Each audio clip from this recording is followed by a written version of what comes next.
जरा कहां से कहां तक आपको लोग ही लोग नजर आएंगे, कदम रखने की जगह नहीं है।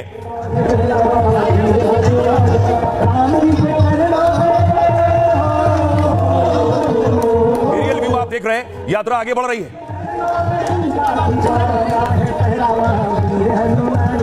आपको बताओगे कितने दिन की यात्रा है, कहां से कहां के लिए जा रही है, कैसे इसमें लोग जुड़ते हुए चले जाएंगे और यात्रा और बड़ी होती चली जाएगी।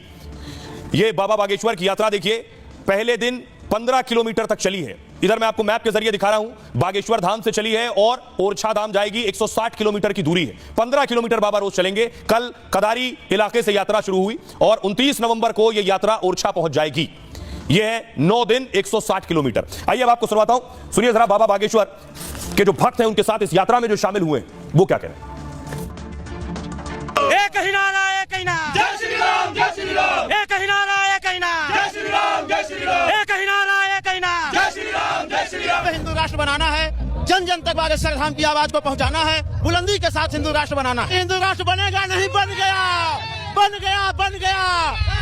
आज ये झलक बता दिया कि भारत हिंदू राष्ट्र बन गया। लगा के आग दौलत में हमने 100 कपाले हैं, कोई पूछे तो कह देना हम बागेश्वर वाले हैं। जय श्री राम, जय श्री राम, जय श्री राम, एक ही नारा, एक ही नाम, जय श्री राम, जय श्री राम। यदि हुआ मेरे धर्म पर घात तो मैं प्रतिघात करूंगा, अगर हुआ मेरे धर्म पर घात तो मैं प्रतिघात करूंगा, क्योंकि मैं सनातनी हिंदू हूं। मैं सिर्फ हिंदुत्व की बात करूंगा। जो जात पात का जो हम लोग का भी भेदभाव है, जात पात का करो विदाई, हिंदू हिंदू भाई भाई। जब तक संकल्प पूरा नहीं होगा तब तक गुरुदेव के साथ में झंडे के नीचे हैं, भगवा के नीचे हैं। गुरुदेव भगवान का जो संकल्प है हिंदू राष्ट्र बनाने का वो जरूर पूरा होगा और जात पात हिंदुस्तान से खत्म कर देंगे गुरुदेव। जात पात की करो विदाई, हम सब हिंदू भाई भाई।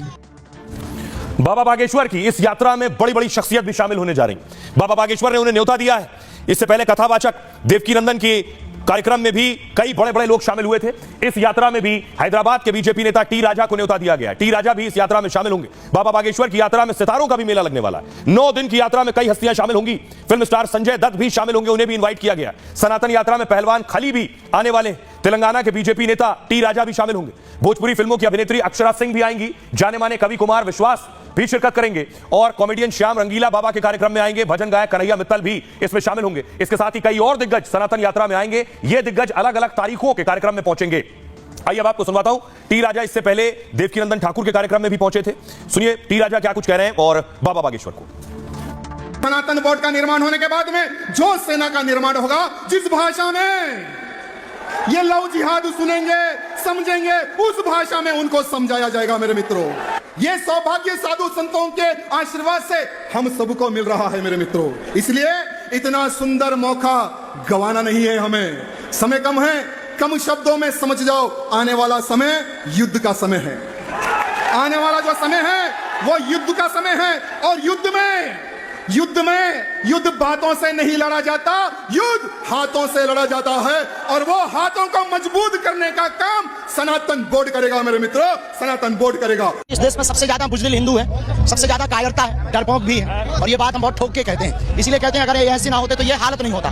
धर्म गुरुओं को सड़कों पर नहीं उतरना पड़ेगा। इसलिए हम लोगों को हर हाल में एक होना पड़ेगा। केवल हम नहीं, इस देश के पूरे साधु समाज लगे, इस देश के हिंदुत्व विचारधारा के लोग लगे, इस देश में पुष्पेंद्र कुलश्रेष्ठ जैसे लोग, गौतम खट्टर जैसे लोग, और भी कई लोगों के हम नाम नहीं ले पा रहे हैं, जो सनातन के लिए लगातार जगा रहे हैं। अब बड़ी चीज यह है कि बाबा बागेश्वर की इस यात्रा का मकसद क्या है। इसका नाम है एकता यात्रा। क्या वाकई एकता के लिए साधु संतों को जोड़ रहे हैं बाबा?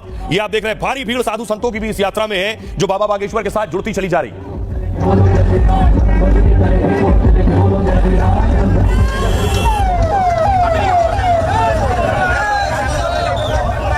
अब आपको बताऊं कि आखिर इस यात्रा का मकसद है क्या, क्यों ये यात्रा बाबा बागेश्वर लेकर निकल रहे हैं। हिंदुओं में जात पात का फर्क मिटाने के लिए यात्रा है। छुआछूत, अगड़े और पिछड़े का भेद मिटाएंगे बाबा। सभी सनातनियों को जोड़ने के लिए यात्रा शुरू की है। सनातनियों को एक साथ जोड़ने तक कोशिश जारी रहेगी। धीरेन्द्र शास्त्री ने कहा 100 करोड़ हिंदू हमारे साथ हैं। हिंदुओं में जात पात खत्म करना ही यात्रा का मकसद है।